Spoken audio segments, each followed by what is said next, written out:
All right, so this is my first CAC screencast. So we're doing one of the problems of the day here for topic 5. And what we have is we have a variable power source. This thing can give us voltage that varies.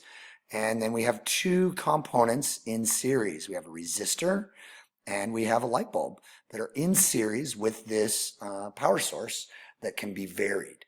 And earlier, someone had looked at each of these components separately and noticed how they act with different voltages. So you can see here from 1 volt to 3 volt to 5 volts, how each of those components act. And in red here, we see the resistor, this resistor here, and it acts as a resistor is expected to.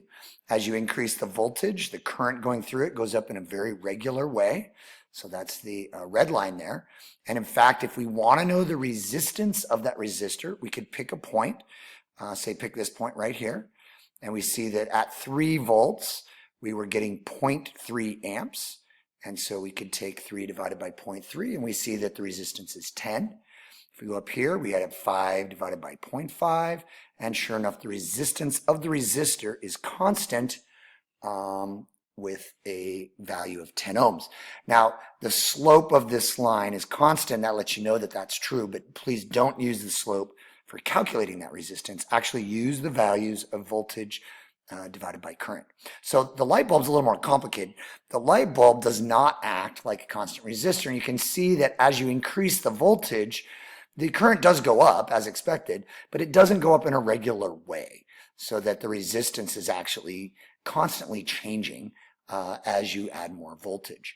And so as you add voltage and you say doubled the voltage, so as you go up and you're doubling the voltage, the current doesn't just double. Okay, so to get the resistance with the light bulb, you have to actually check at each point.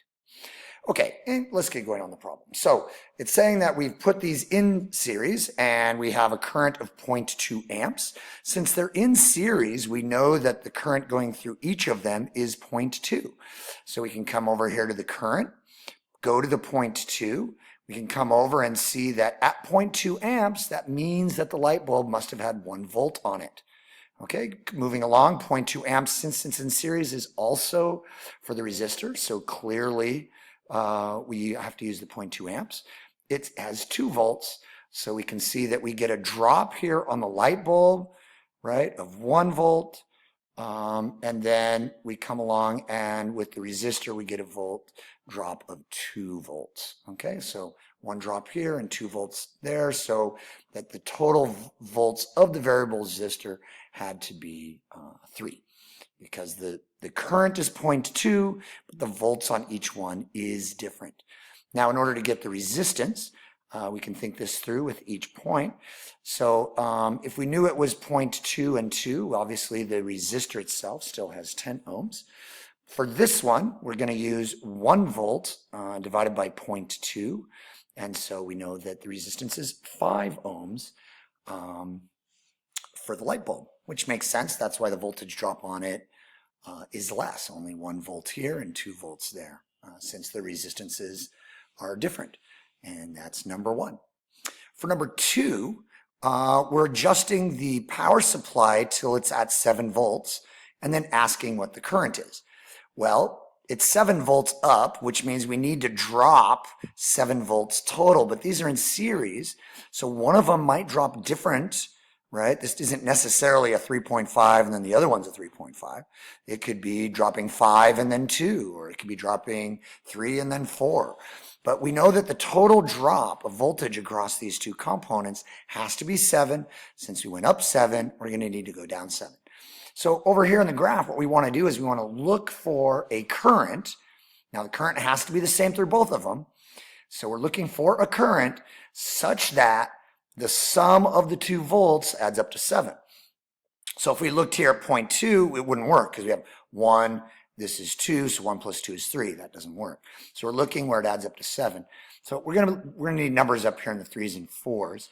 So it looks like this one's a 4, and that one's a 3. So there we found it at 0.4 amps. So if we come across, we get 3 volts acting on the light bulb, and we're getting 4 volts acting on the resistor for a total of 7.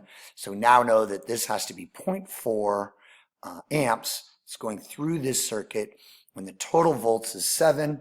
And again, we have 3 on the light bulb and then 4 on the resistor in terms of voltage. Now, since we know the voltage on each one and we know the current is 0.4 on each one, we can easily divide in each case in order to get the resistance. So let's do that. So the resistor has a resistance of 10 again, because if we come across on the 0.4, we're taking 4 divided by 0.4. So that's pretty nice. And we get 10 again. For this time, with the light bulb, we come across and we see that it's 3 volts. So we're taking 3 divided by 0.4. So that's going to be 7.5 ohms.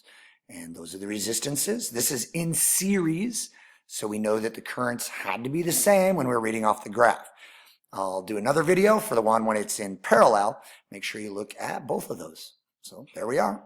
And that's how we interpret these graphs that are showing the current response for various voltages on components in series. Hope that helped.